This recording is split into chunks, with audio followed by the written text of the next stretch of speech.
Hi, I'm Ryan Gill, co-founder and CEO of Crucible, and you're listening to the Tomorrow with Rovio podcast.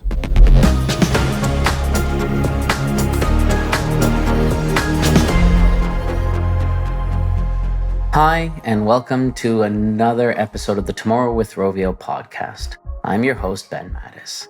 On this podcast, we've talked a lot about the metaverse, and we've talked a fair amount about the open metaverse. And we've also talked a little bit about blockchain, cryptocurrency, NFTs, etc. And there are a lot of really smart people who believe, and probably accurately so, that the metaverse of tomorrow, by definition, has to be an open metaverse. There is no single platform to rule them all. It will be a network of interconnected platforms, and that the glue that binds those platforms together will in some way, shape, or form be based off of blockchain technology and cryptocurrencies in general. So to better understand sort of what blockchain and crypto is and means to the world of gaming, I sought out Ryan Gill, who's been working in this space for several years now. And Ryan and I cover some just definitions and make sure that the vernacular and the vocabulary is aligned, and then get into some sort of use cases about why decentralized and crypto can help solve specific problems inside the world of video games, and then feed into why this is going to be so important for the open metaverse. If any of this is interesting to you, I hope you enjoy this episode today. Thank you. Well, so Ryan, first of all, hello. We've never talked, so this is an introduction for myself as well, but I've been looking forward to this conversation for some weeks. So can you introduce yourself? Tell us a little bit about you and what kind of gets you out of bed in the morning. What sort of things are you most excited about these days? Yeah, absolutely. My name is Ryan Gill. I am the co-founder and CEO of a company called Crucible. We started it over 2 years ago, and it was kind of a long drawn out R&D process. It's really kind of the expression of a thesis that both myself and my partner have for the next 10 years. Okay. And so, therefore, kind of we're all in on this, and it is the thing that gets us up in the morning. It is the thing that we're most excited about. We feel very fortunate. I think this last year has been extremely challenging for every human being. I'm very grateful to have had this company, to put my time and my energy to really invest myself, to put focus in something that I feel gives us data-driven optimism for the future. No matter what's going on right now, I do think we're at the beginning of a renaissance. And so, this company is just built around those values, and we'll get into more detail. But yeah, to answer your question, I feel very fortunate that I have something that I am building that is what gets me up in the morning. Wow, that's a great way to put it. I mean, yeah, those of us who do have something to invest in that aligns with our values and aligns with our sort of core beliefs are in some ways almost fortunate that the last year has given us an opportunity to kind of double down on that, as opposed to, be distracted by all the little sort of moments in life that seem to take away from that. It's interesting that you put that in a very positive light. I like that.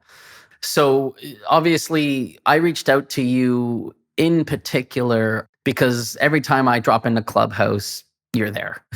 Every NFT crypto room that I drop into, you're there, it seems like. And I found your thoughts really insightful, and I thought, hey man, this is a guy I should talk to. But can you tell us a little bit about your introduction to the world of crypto? Like when you remember kind of getting turned on to the idea and like what caught your attention?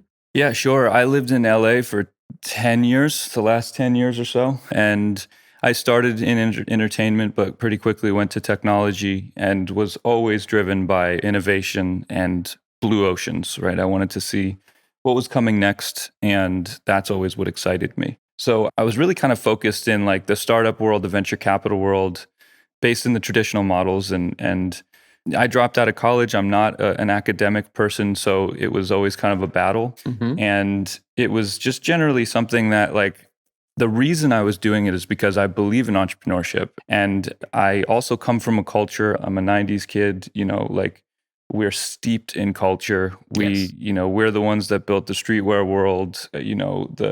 A lot of what's relevant in our generation is kind of what's driving what's happening now with nostalgia, Mm-hmm. And for years, I've always been working with blockchain technology and understanding Bitcoin and the importance of those primitives, and also seeing what happened with Ethereum and how, the blockchain could represent new ways of company structures and organizational governance structures. And I always tried to make that relevant for, all my friends, the homies on the street with sneakerheads and music. And it was really difficult. I was at Rock Nation, and the best that we could do was like people had made money with Bitcoin, Mm-hmm. but they still weren't seeing the relevance. And so now, fast forward, I've done a lot since then, but NFTs is this moment where it becomes culture, and I Yeah. think that's pretty significant. It's something that I've always been really excited about. It was just too soon. The last bull market, we saw like people like T.I. and a couple rappers get involved, but it's nothing like what we're seeing now. And Absolutely. I was even with, Mike Winkleman, who's people like, 2 years ago, 3 years ago, something, at a motion graphics party in LA. And, I was always thinking like the Beeples, the Ashthorpes, like this incredible skill set of 3D art, digital art, motion graphics. When they understand NFTs, that's going to be a watershed moment. And I used to try to talk to a lot of them, but not everybody really saw it. And in no way could I have guessed that Christie's would do a $70 million auction. Like I wasn't that sort of, Right? Who could have predicted that one? I don't think Beeple himself could have predicted that. don't even know. Yeah. But I will say like that was the watershed that I was always working for. So now the moment that we're having is something I'm really excited about. And now that we're here, what I know comes next is that this all makes its way into gaming. Yeah, absolutely. So I want to do, you and I were just talking about this beforehand, and obviously how this gets into gaming is where I want to dive deep. But let's do some terminology here, because I don't think we can safely assume that everyone listening to this is as deep, for example, as you or possibly I am in terms of understanding of this stuff. So, well, let's start with let's end with people and let's work our way up to that, right? I've got a bunch of terms here. You don't have to define them all, but basically, as the ones that you think you're going to be talking about a lot as we dive into games, let's start with a little bit of a definition. So, can you talk about what a distributed ledger is? Can you talk about, what fiat currency is versus cryptocurrency? What is a coin, a token coin? Like, kind of how does that fit into all of that? And then I guess if we're going to talk games, we should define NFTs. We should probably define gas fees and, whatever. Maybe we need to define the marketplace or something like that. But so just, again, pick and choose which ones do you think you're going to be talking about the most? And then let's start with a definition of them. Sure. I mean, so we can either do like a glossary where I kind of define one at a time, or I can give a narrative chronologically of like how this is all played out and just kind of drop them in. Oh, let's do It's up that to one. you. Yeah, no, let's do the narrative. That sounds fun. Okay. So fiat is just the dollar. It's a Yep. government currency. It's kind of what we all live off of. It's what for generations everyone has invested everything into. Yep. It has its problems. We won't demonize anything, but we all see this last year where the weak points are. We can see where inflation is happening and how, fiat has become more of an ineffective store of value. So when things like 2008, the crash take place, there's a whole subculture of people. And I always think of it like Fight Club, Mhm. like the tone of Fight Club is very much what you're seeing in crypto. Yep. Very much what you're seeing in Wall Street bets, very much what you're seeing in NFTs. Like it's that thing. And so those people used code, used computer science to build these new models, right? And we'll call that the Bitcoin standard. Yep. Right? So now you have the fiat standard of the way everyone lives, but you have this new standard called the Bitcoin standard. And the way that the Bitcoin works is something called the blockchain. And that's just a lot of computers that use encryption and math to basically create this new form of currency. Mm-hmm. So the token on the blockchain creates this new currency that is away from the fiat standard completely. And Bitcoin was this sort of digital gold, digital cash idea. somebody took the idea of a blockchain and then made Ethereum. And those tokens represented more than just a currency. They represented contracts, smart contracts that could represent agreements or if this, then that scenario. So what people started to realize is, oh, these tokens now can start to reimagine organizational structures, right? And people that hold tokens can help vote on the governance of how things happen, right? So it's been this completely experimental, open source phenomena where people can be inspired and then, fork certain code and try different things with it. I see all of this as an emergent property. Okay. This is nature. This is like emergence Survival of the taking fittest. place. Exactly. And it's accumulating energy, unmet energy, right? Bitcoin accumulates monetary energy to store value because the dollar and the fiat is not doing it as well as it has in the past. Ethereum, it kind of accumulated this organizational energy, and so you had the big ICO bull market that we had years ago, and that was an event in a moment, right? And then we went back into this winter, and again, emergent properties of the way things have happened in the world. I mean, you can't discredit like a pandemic, a lockdown, and a government response like what we've had the last year and not see the incredible feedback loop, of all of this. And going into gaming, right? It's an anti-fragile industry. It only just got more powerful from this. Yes. So after Ethereum, we kind of move on. And when you hear crypto or when you hear cryptocurrency or when you hear blockchain, this is all just talking about this new kind of parallel economy. Yeah. This new economy outside of the fiat standard. And really every citizen has a choice at this point, right? You want to invest into the fiat standard, which a lot of people control it and you have no control? Or do you want to invest in this sort of crypto standard in which no one fully has control, including yourself? I mean, there is no, is there a central bank or a Federal Reserve? Like fiat is controlled, theoretically by like the Federal Reserve, right? Like they can decide whether or not to print more money. Like the government can decide kind of how to a certain extent, they have influence over how to control the US dollar.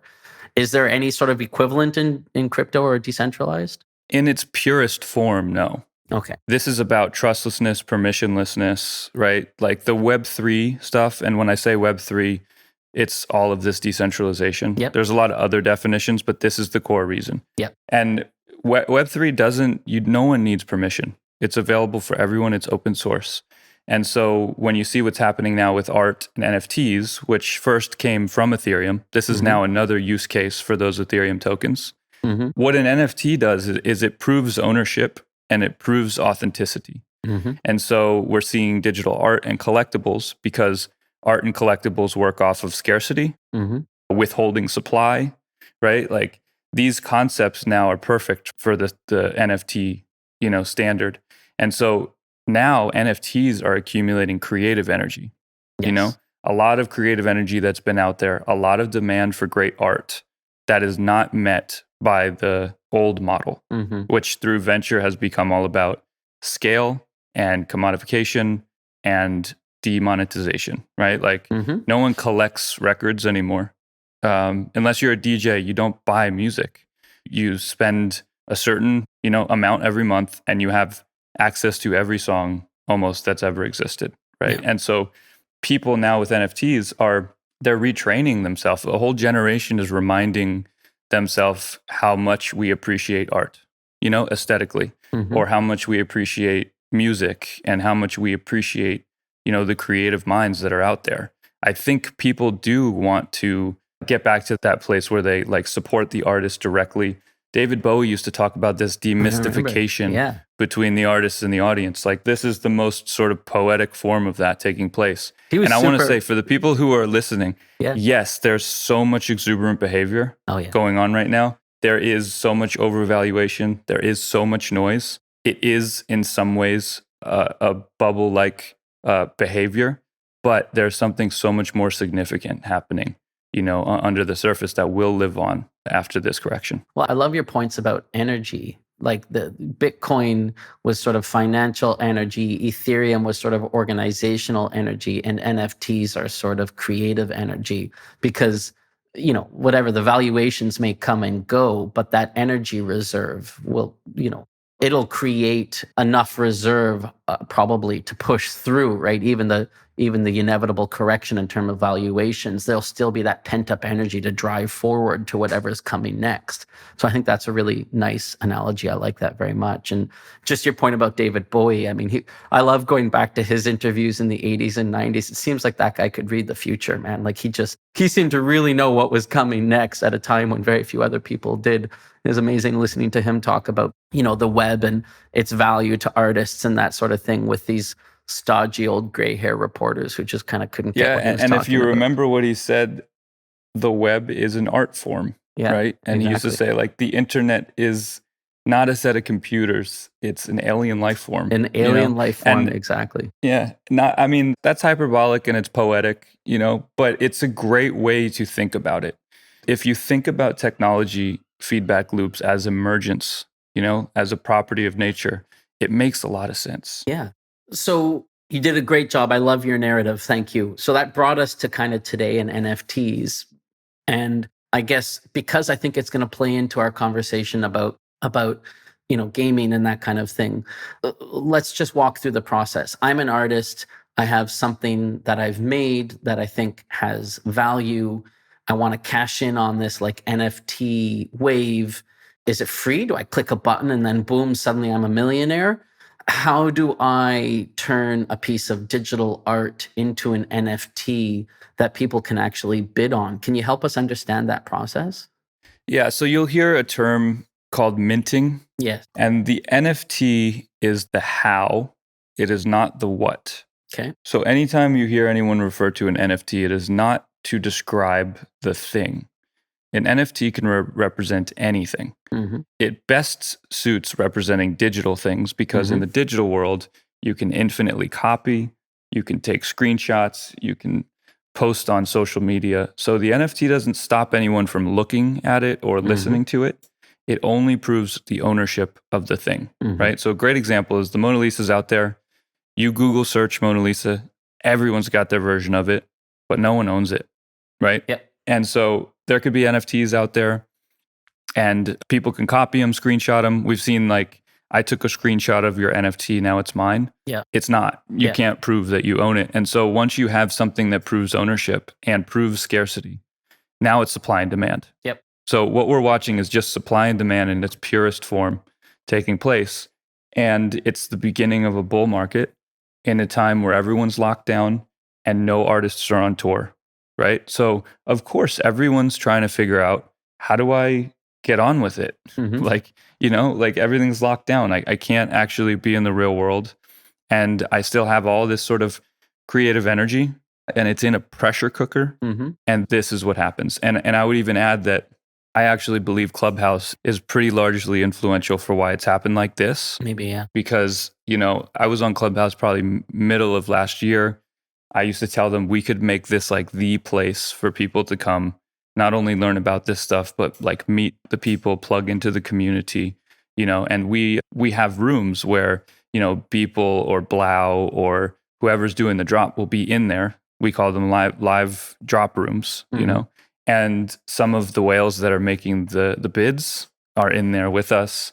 The whole community is in there with us, and people who are just kind of, rubbernecking and want to learn more about this thing are also in there with us. And we open the stage and they can come up, and it's a community driven thing, Absolutely. And again, like I see this as an emergent property, I see that what's happening right now as a renaissance, And some people might roll their eyes and think like, it's ridiculous, this is just a bubble, whatever. But I encourage everyone to really see what's happening here, And if you liked David Bowie and you thought what he was saying was futuristic and it felt like he could see the future, what's taking place right now is an expression of all of those things that he was talking about.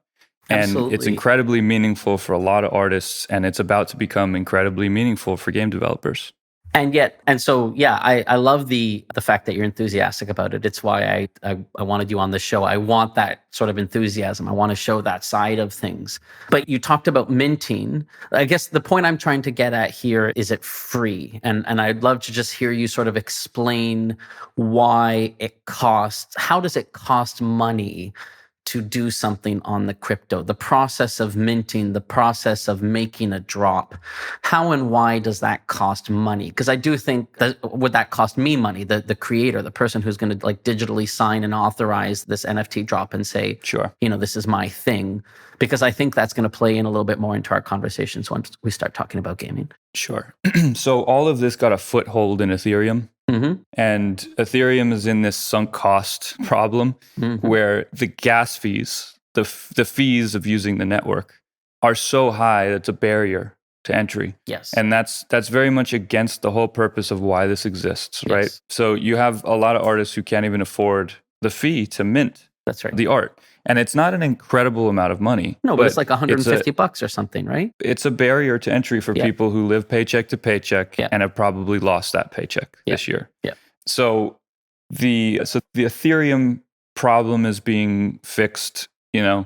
Time is running out, I think, to fix it, but they're doing their very best with layer 2 solutions and all kinds of, potential sort of future solutions for that. But there are a lot of other blockchains and other technologies that have kind of tried to take that place. So the most popular one is called Flow. They created CryptoKitties. They broke Ethereum. They raised a lot of money. They now do NBA Top Shots. So there's other chains that are trying to move into this. Some of them are keeping their fees down. Some of them have much better performance with different designs. Everyone's trying to be the Ethereum killer right now. The reality is you still have to pay attention to Ethereum. It still has the sunk costs. It still has the community. You can't ignore it, but it is not sustainable as it is right now. And kind of we exist in that pocket. Perfect. So minting fees are a part of creating art, but platforms like OpenSea exist so that you can actually create the art, not pay the minting fee. And then whoever buys the art pays the minting fee. So everyone's being sort of very experimental in how to make this a better option. Even as far as if you go to grants.art, a bunch of my friends have put together a grant in order to pay the minting fee for artists that can't afford it. And the community is really driving this thing. But to answer your question simply, gas fees on Ethereum do cost money. Nothing else, about NFTs should cost money. And there are sales that then the platforms will take a percentage of. Got it. Okay, so hopefully now we've laid that foundation. People understand enough about these sort of foundational technologies. Let's dive in. What I thought would be fun would be to look at some of the problems that gaming faces today. So I'm going to kind of pose the question as a problem, and then you can see whether or not you've either heard of or thought of or know of a way that crypto can help solve that problem. All right, so problem number one, I've put a ton of money into Fortnite, right? I got all my allowances in Fortnite, and I got all my bar mitzvah money in Fortnite, and I've spent, $1,000 on skins. I'm 15 years old. I've spent $1,000 on Fortnite. That's a big sunk cost, and there's a lot kind of holding me to Fortnite, even if I'm not having the same kind of fun that I once had. So kind of how does crypto help solve that problem? So I'm going to speak generally. I have a lot of discussions with like MMOs, portfolios of MMOs, big companies, and this problem exists for them. I love Epic. We have a lot planned with Epic, and Fortnite, as an example, is something that could integrate with these ideas, but I don't want to frame this to be what we would do with Fortnite. Yeah. I use Fortnite just to help pose the question, but please, keep it general, please. Yeah. So to your point, the sunk cost of a game either getting boring or failing, right? Like the server shutting down, or just it's kind of gotten a little stale. Yeah. If I'm a gamer, true gamer, and I've put years or months into this, it's my third place, right? I live here, I spend time here, my friends are here, I've really invested money, and that game shuts down or it's at the end of life, I right now will lose everything. But if we give the developers the ability to mint all of that inventory or those avatars as NFTs and take them off the sort of the game itself, the game and the environment layer. And with Crucible, my company, we've created kind of a personal headquarters. We call it a user agent for all of this stuff. And so now, theoretically, the game developer could have new revenue, by minting some of these things as NFTs, and also create a new loyalty system. Because a gamer that spends that much time in your game is a super fan, regardless of whether they're bored now. And whatever the next game is, you should have a way to identify that super fan, you know? And then I think going back too, we think about relics and then we think about ascension. So what I just explained is like the ascension phase, but relics are like season 1 Fortnite avatar or Ultima Online avatar, right? There's incredible nostalgic value in collectibles around the IP that a game developer or publisher might have. And that's newfound revenue, and it actually doesn't even have to affect the game as it is today. Cool. And so as a developer, I can mint some of my, some of the characters, some of the avatars, some of the skins, that sort of stuff as NFTs. As if let's say I just am hitting end of life. Like maybe I've just decided like I want to sunset game X and ramp up game Y, and the players are, up in arms about that. How do NFTs help the player? How does everything you've just described help the player get on board with this idea of, oh, well, maybe game Y is not such a big problem, even though I've put a bunch of money into game X? Yeah, well, there's 3 things here. There's expression, right? There's status, and there's acknowledgement as well. Like, right. So if I'm a player, being acknowledged by the company that I've been valuable, and the company being able to identify that I am valuable is great. But then there's also the cosmetic side. Maybe I just want to keep some of these things. They're important to me. They have sentimental value, or I just like them. They're dope. Like when a game right now shuts down, all that's gone. And if we do it this way, you can mint those things. You could create collectibles out of them. You can generate a score from them. Like, you don't have to bring those skins from the old game to the new game. That's right. But it can be a loyalty system. Yeah. Okay, and cool. This is a sliding scale of Web3 that every developer and publisher can choose for themselves. Like, my company is creating all of the tools to make this easy so that a developer can choose, hey, I want to go fully interoperable and really get into this open metaverse as much as possible. I'm excited about it. Or I'm a little more conservative, but this kind of idea where I could actually get collectible revenue and identify super fans, but not have it affect any of the gameplay. Like, these are all possible. Cool. Yeah, you're right. Some people might want that interoperability, and some people might, want something a little bit more in between. That's interesting that there's it doesn't have to be all or nothing. Okay, so here's the second question. So take an existing game as a platform. There's lots of games out there with UGC. Currently, if I'm a developer on one of those games, I'm probably being paid by the publisher. So, take Roblox or Core by Manticore as just two examples. And that's not simple, right? There's sophisticated infrastructure, there's billing, there's payment systems that are needed. They can't pay you out on pennies. They have to wait until you've accrued a certain amount of money before they can pay you out. There's obviously percentages that they have to withhold, platform fees, all of that sort of stuff. So just the challenge of paying content creators for the UGC that they create inside the platform. Is there some way that crypto helps with that? Yeah, absolutely. I mean, from our perspective, we think the fiat on-ramp is important. So we're working with Xsola on some of the payment processing that already happens in gaming. But now with Web3, you have this completely new set of rails for payment. And it can be global, it could be settled quickly, it can be very low cost of transactions. And it can exist native to the digital world, right? When we talk about gaming, unless there's real money games, or there's some aspect of having a secondary market, which is a massive opportunity, gaming is this sort of like fully digitally native universe and economy. And so crypto actually really comes from in-game currencies. If you go back to this idea of play money, right, like World of Warcraft gold and all this kind of stuff, that is what sort of the crypto community came from. They understood the game economies, they understood the digital, sort of structures of economics, and then they just brought it into the real world. So in a kind of full circle moment, now we can bring that crypto back into the game, and it actually works. It's much more optimized. Cool.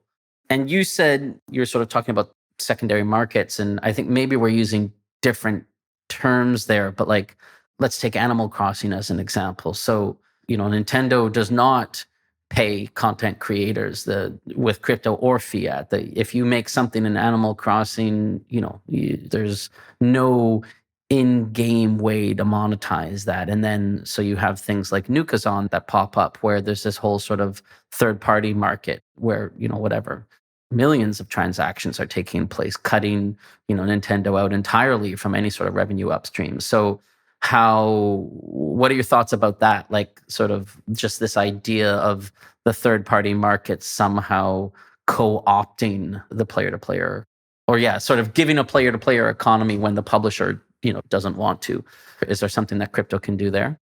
Yeah, I mean, to me, that's energy again, right? Like that demand is there. The game's not providing the opportunity for that, so they're doing it on the internet, eBay, or these things are popping up.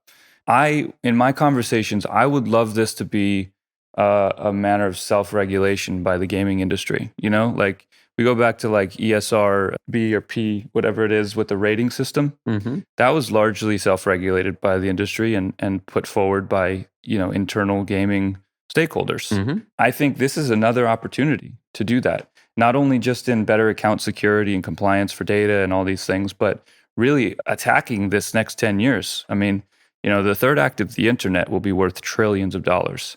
And you have a whole generation who's sitting at home, on one hand playing games and buying skins, and on another hand now buying NFTs. Mm-hmm.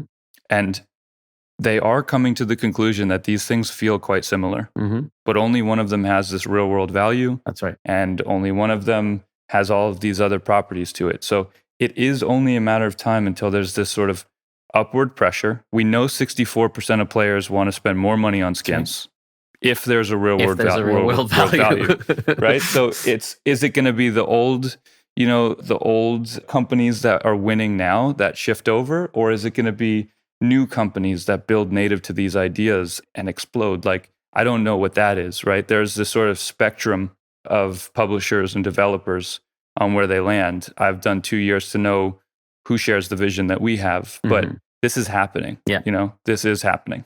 I think there are a lot of people who will dip their toe into the world of crypto outside of, even gaming brands who will dip their toe into the world of crypto outside of games in this sort of what you're calling the collectibles space. And that does seem like, an obvious opportunity to me.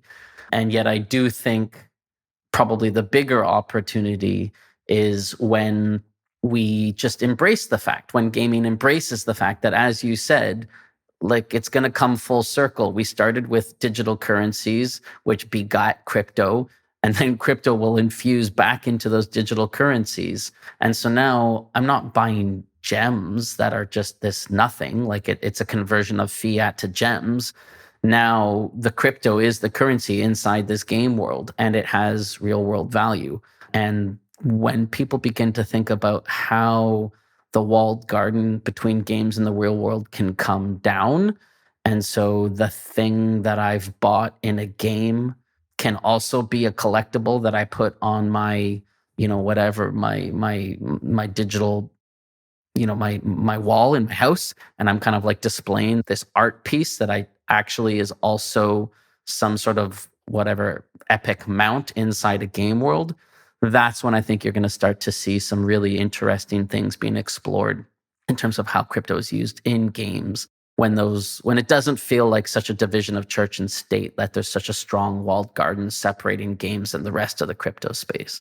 Yeah, I agree. I referenced the 64% of players want this stat. The other really big one that I always look at is that, taking your game cross-platform can increase revenue by 20 to 40%. This was also a paradigm shift that I really believe Fortnite was a large part of driving, and so prior to this, like games didn't think about going cross-platform. Like, federated identity wasn't really like the normal conversation to have.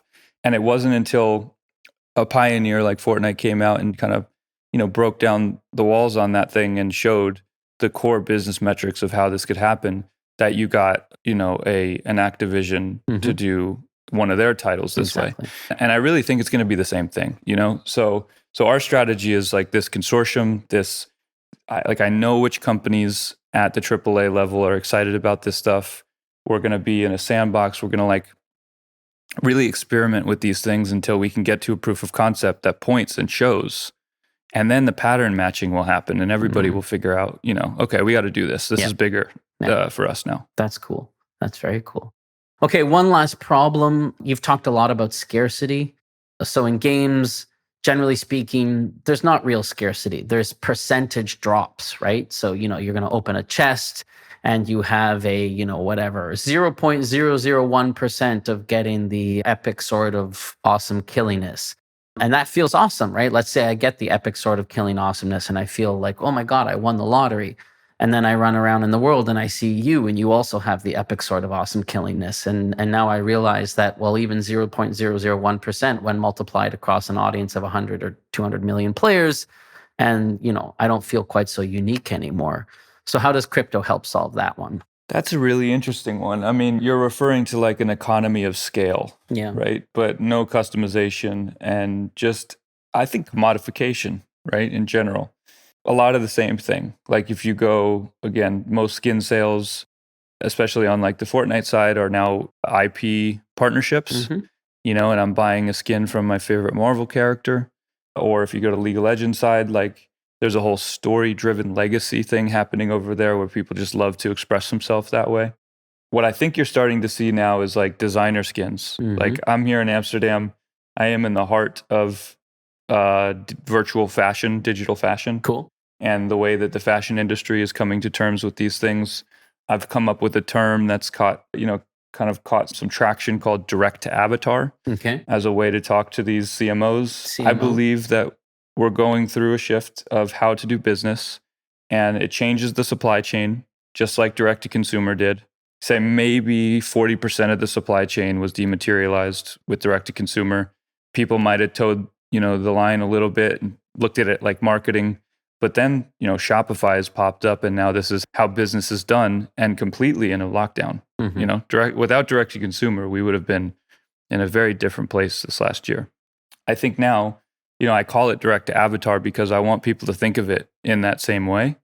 And I think the supply chain is totally digital, dematerialized, and you're selling to an avatar. So whether that's a product, a skin, an experience, a ticket to an experience, it's just a way now to think about how to do business in a world with a generation that is native to gaming and thinking about gaming, and a generation that will have more digital wealth than physical wealth. These are just, they're getting to be logical arguments, which is why I think it's hit a nerve so much. It was picked as a Forbes favorite of last year. I did an article with Kathy Hackle to kind of introduce this term. I next did an article with Packy McCormick on his blog, Not Boring, to kind of define more and more of it. Vogue just interviewed me yesterday. I'm talking to Wired. I want to try to I want to plant the seeds to kind of define this conversation and this idea of a direct to avatar, because I think game developers and I think the gaming industry is front running this, and they have for a long time. And for the ones that see it, like this is going to be a renaissance, and it's a very big opportunity.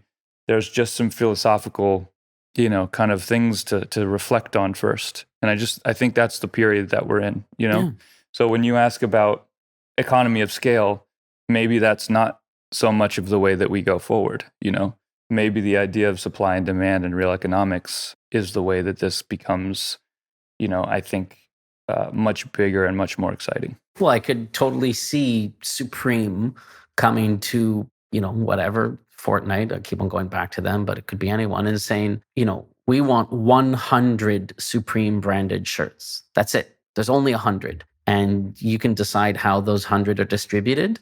And, maybe it's a contest, maybe it's a tournament, maybe it's a drawing, maybe it's a, whatever, gift to your friends, or maybe you sell it on the store. Like, well, let's figure that out. But once those 100 are gone, that's it. There's not 101. And so now if you want to get one of these shirts, you have to buy it from a player. You have to buy it inside the aftermarket.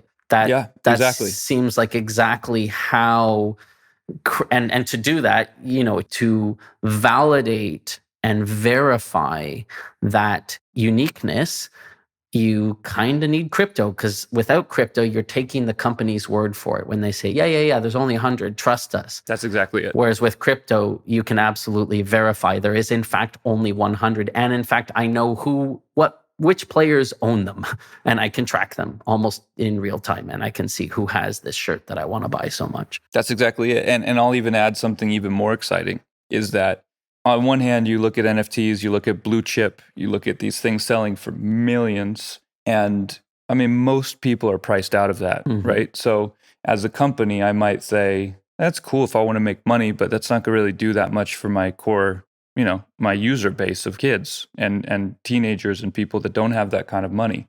Well, there's an opportunity now. I'm not sure how long it will last, but you could do $1 drops or $100 drops and just do 100 or 500 of them. So people are buying them. Whoever gets there first gets them, and then they're gone. That secondary market's seeing 100,000% growth. Right. Like Beeple, who sold $70 million for his art, also does $101 prints. And $101 prints at the end of that day were sold for like $800,000 total. That's right. And that's like life-changing money. Yeah. That's life-changing money for people just because they could get there first. Yeah. And every big name brand right now, especially the Nintendos, everyone who's recognized at the level that we're talking about has that Beeple opportunity if they just choose to be first. Okay, so clearly there's a lot of ways that crypto can work for games. There's a lot of ways that crypto and gaming go hand in hand. I'm wondering if you've given any thought to the particularly challenging problems that need to be resolved before it goes kind of mass market. Are they technical? Are they, societal? Are they things, whatever, like locked to the Ethereum way of doing things, the whole proof of ownership or proof of stake versus proof of ownership or whatever? Like, is there anything fundamentally technically blocking that massive adoption? Or would you say it's more just sort of education, getting more people educated about it? Well, I mean, the elephant in the room is probably account security. Okay. I think the gaming industry is not, well, it is built for scale, but like the accounts on email credentials with passwords that people all use, reuse, it's not good enough. It's not properly secured for the kind of future that we're going to see. Okay. And also, I would add, I think blockchain and crypto gaming is a small pond. I would really think of it more like Web3 gaming. Okay. Right? Like, just like, what does gaming mean in the third act of this internet? Because the second act of the internet brought online games, MMOs, free to play, right? Like, we had all that, which is where we exist now. Yeah. We're talking now about what does the third act look like with all this new tech. There's going to be all kinds of new terms. I hope direct to avatar is one of them. I think the open metaverse is a great one. These are ours. But that's the kind of like philosophical thing. But from the account security is we need to make better credentials for the way accounts are managed. And for us, we're all based on a standard that puts identity on the blockchain so that it is fully encrypted and it is fully decentralized and the user owns all the data. So now you have much better account security. You also have compliance with GDPR and CCPA and everything that's going to happen there with how a company manages data. And you're just on the right side. I think there's a lot of unmet opportunity for publishers and developers to make a lot more money if they just do right by their players. Very interesting.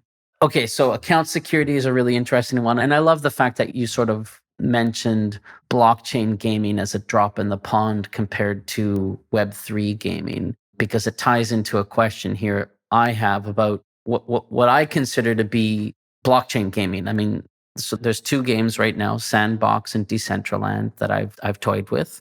Do you consider those blockchain games? So first off, I love those teams. I love those people. I love what they're doing. They both actually passed $1 billion market cap recently in the past couple of weeks. And, it's a lot like the $1 million homepage, right? Like, let me sell 1 million pixels for $1 each. And that was advertising as a utility. This is now the $1 billion home world, and let me sell plots of land that now have value built on them. Yes. And so we're seeing this whole other element. That said, yeah, those are sort of still blockchain crypto gaming, I think, done as well as you can do it right now. But it's still crypto first. Yeah. It's still not player first. It's still crypto first. It's still completely attached to Ethereum and its constraints and its philosophies. And it's quite sort of self-referential to people with crypto. Now, I don't know that they'll stay there forever. I love what they're doing, and I'm not speaking down on them at all. But that is not as relevant to the 10 million game developers and 3 billion gamers in the world, right? In order to get there, there's an inversion where we have to introduce all of this Web3 stuff as a layer into the game stack of a developer. So at Crucible, we've designed an SDK to do that. And we also need to make it simple. Again, we make a complex product and a complex market simple for people to use. And that's just something that's been missing. And our true north is that it's the player first. It's always the player first. Everything is the one thing about the gaming industry that everyone is all on the same page with is that the player is the most important part. Yeah, I very much agree. And regardless of the model from, whatever, AAA games to free-to-play games, I would say you'd be hard-pressed to find a developer in the world who disagrees with that. So yeah, I think you're bang on there. So I think Sandbox and Decentraland are also super interesting. But I have to admit, I want to add also Somnium Space, just because. Okay. I haven't heard of I just love what Archer's doing. It's in VR. Okay. It's there. You buy plots of land, you build things. This is where the Museum of Crypto Art exists. Okay. So a couple of my friends bought a Beeple for $66,000 in October and sold it for $6.6 million just a month ago. Yeah, and so they've basically collected a bunch of NFTs. They put them in the Museum of Crypto Art, which they've bought a plot of land in Somnium and just built the museum. And I mean, it's not far-fetched to believe that thing will have like a digital nation's GDP at some point, So it's like the value that can sit on the layer of this plot of land or what can be built there is far more than the actual value of that land NFT itself. Right. So. Yeah. And so I love this idea of nested value, right? Like, so you've got someone who owns an NFT, so there's ownership and value. And then maybe that's bundled up into an artwork collection that maybe a bunch of people own, whatever stakes, and that bundle is then displayed in some virtual property that another grouping owns. And you have the potential of all of these sort of like bundlings and these sort of stacked value, which I think is really interesting. But how do the developers and players potentially make money with that Museum of Crypto Art? Is it when a transaction happens, when someone comes in and sees a Beeple and says, "Oh, this thing's awesome, I want to buy it," that there's some sort of, I don't know, smart contract that splits the proceeds between the person who owns the virtual land that the museum is on and the person who owns the NFT for the art itself? Do you know? So Somnium is set so you can only showcase art that you own on your land. Okay. Oh, okay. So you can't show anyone else's art.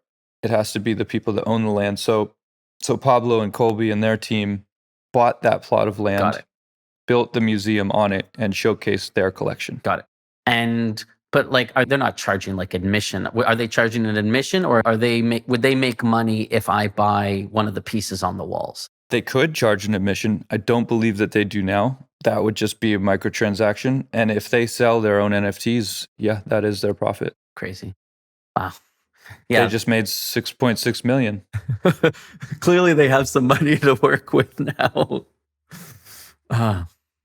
That's super cool. So there's probably people listening to this who, are kind of going, okay, yeah, all right, I'm in. I want $1 billion. That sounds great. How do I turn a $66,000 investment into $6.6 million? I'm making a game. How do I get NFT rich? So can you talk just a little bit about, like, how does a developer who's not currently integrated into the crypto space, what are the next steps? How do they go from where they are today to participating in, what you're calling kind of Web 3.0 plus gaming? Like, how do they navigate those waters to start moving towards a world where they're part of that movement? Yeah, I'm always the first to make sure that people realize that they shouldn't look at the headlines. Like these headlines, people doing 70 million, Pablo doing 6.6 million. Like, there's a community thing happening behind the scenes that's way bigger than that. A lot of people get like really shocked by those numbers. But for those of us in the community, like this is just the beginning. You know, like what's happening right now is shattering records from the old world, but just setting the foundation for the new world. So don't feel FOMO. Don't feel like you're too late. Whether there is a correction and the market doesn't stay a bull forever, like this is the beginning of the renaissance. And Crucible is a company that I've created to make tools for game developers to be a part of this. So we've designed game interfaces, that drop into game engines. We're starting with Unreal. We're just in our Alpha 1 right now for preseason. And I've sort of selected some really exciting developers in the Unreal world, but we will go to Unity and we will go to web. Also for the user, it's not just an overlay in the game, it's also a mobile app and a browser extension. So this is really your personal headquarters, right? We call it the emergent stack, which we're starting with the SDK for Unreal. And, you can go to our website if you want to send some information to pre-sign up for later stages of the alpha and the beta. Also, if you want to come to our Telegram, it's t.me/open metaverse. We have a really great community that's growing there. Right now, it's largely the NFT and Web3 world, but my next sort of strategic move is to bring gamers in. And there's been a language barrier for a while, but I'm starting to hear people come to these conclusions on their own through NFTs, and even, demonstrated by you reaching out to me. Like, I think it's time. I think these worlds will bridge, and I really think that's the unlock. I think with the company, we're building tools to make this moment and this movement sustainable for the next generation. And that's a generation that sees the world native to gaming. And so it has to go this way. We're having incredible conversations with some really big companies in the industry. There's also a lot of independent developers. If you're a Black game developer, if you're a woman, if you're an able game developer with disability, like please reach out to us. This is a permissionless thing. You do not have to ask permission. This is available for everybody. And we really want to see the creativity from everyone. So we're starting with Unreal. So that's where we're at now. But come be a part of the community. Eventually, I'm going to make the opportunity for this to be a community-driven thing where people can be a real owner and a stakeholder in it. And so if you track with us, you'll probably hear a little bit more about that later this year. Very cool. Wow, Ryan, we're hitting at an hour. I had a bunch of questions I wanted to get through. You've done a great job, not just answering those, but I think also sort of laying the foundation for, why this opportunity is not just as big as I thought it was, but, probably thousands of times bigger.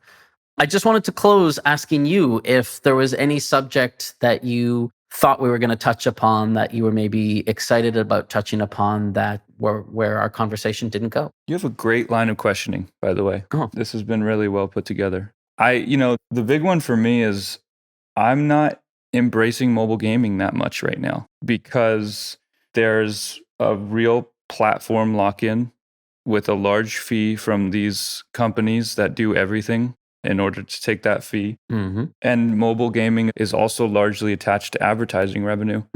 So I am very interested to find a future for mobile gaming, which I think will probably come by the outcome of this, epic Apple lawsuit, when we can make that a little more fair competition in the market. But I am very interested to embrace what could be possible because mobile gaming is massive. Absolutely. It is what's driving these billion-person numbers. It is also what is most accessible. Yeah. So that would be one. I mean, as Rovio and as the kind of space in the industry that you guys have, like I am very interested in finding how we can help mobile gaming kind of come to terms with the future that's moving so fast this way. If they're interested, I think there's an exciting future for us in what we're doing, and I'm very excited about that. But I wouldn't choose to ignore mobile gaming. No. So if there are people that want to step forward, please do. Ryan at crucible.network. I feel like I'll just close with this. I think you put your finger on the first step towards that, which is the cross-platform opportunity. And Rovio is obviously interested in that. I don't know a lot of developers who go, oh no, cross-platform, that's just a fad. I think most people who... But did you hear that years ago? I think we probably started paying attention to it around the same time that, most people did, right? We saw Fortnite and we said, oh, interesting. And we saw, Minecraft on everything and we said, oh, interesting. And we saw Roblox and everything and we go, oh, Interesting. Mhm. Roblox is a bit of an odd beast because how Roblox works on the App Store is still a little bit of a head scratcher, but that's probably a conversation for another day. But yeah, I do think that much of the industry now looks at cross-platform, looks at that opportunity to create an experience that is sort of more platform agnostic, to be where the players are, when the players are, how the players want to play, with whom they want to play, and are embracing that very bullishly.